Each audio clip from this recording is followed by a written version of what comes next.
Balik ko bayan worker, day 2. A day in a life sa isang franchisee owner ng Negrito Ice Cream.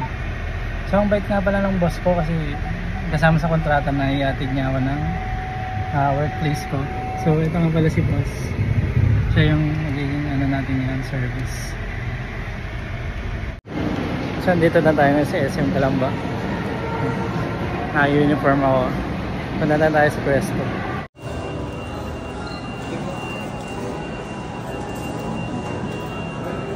Time check 11:20. Mag-grocery muna kami ni Mami. So dito muna ako sa may supermarket. Then pagkatapos yan, pupunta kami ng admin. Tatanong namin kung pwede kami lumipat kasi may bakante dito sa first floor. So ito yung supermarket. And sa katabi ng bench yung dating yogurt shop nagsara na. So sana inquire namin kung pwede kami lumipat kasi talaga mas maraming tao dito sa first floor. Ito nga pala yung area. So ito, tanong natin kung pwede kaming lumipat.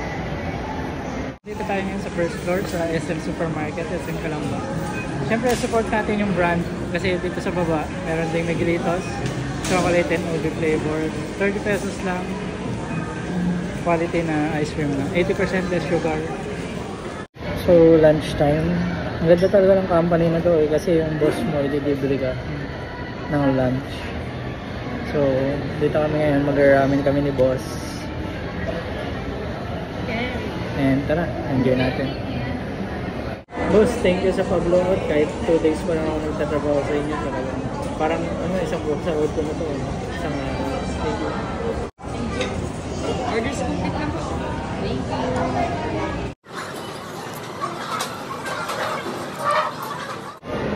Paano tayo maka-attract ng customers? Simple lang yan. Ito na kailangan mo dyan.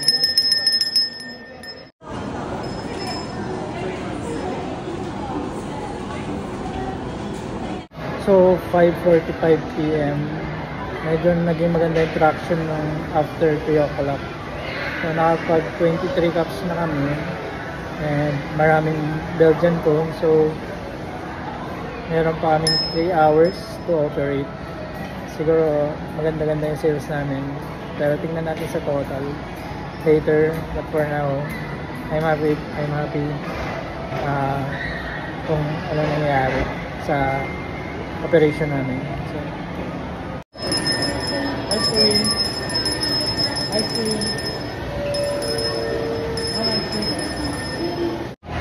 So, alas 7 na. Marami na rin naman nadagdag simula ng last update natin nung bago mag-alas service. Okay lang naman yung sales. Masaya ako sa naging takbo ng sales natin yung araw. Pero syempre hindi naman araw-araw ko natin. Minsan malakas, minsan hindi. Pero I hope this month medyo maging okay siya kasi nga wala akong trabaho ngayon. Bakasyon ako. Pero nagtatrabaho pa rin ako. So yan, balik tayo na ngayon. So update tayo, alas 8. Nag-wash na yung machine. So cut off na kami. And wala na rin naman masyadong tao. And binibilang na yung magkano yung sales namin throughout the day. And bigyan sa akin yung tally later. So ngayon, linis muna tayo, then prepare na. Dapat alas 9 kasi makalabas na tayo rito. Pag late tayo, nagsara, may penalty. So, balikan ko yun later kung magkano yung kinita natin within the day. So, nakapagtali na tayo. No? So far, nakita ko naman lumampas naman tayo sa quota. Lampas siya ng 6,000. So, okay sa akin yung good sa akin yun. Basta lumampas kami around that quota. Maganda yung sale. Ang bait talaga ng boss ko. Sinundo ako, di ba? Hatid sundo pa ako ng boss ko. Yan ang best company, di ba?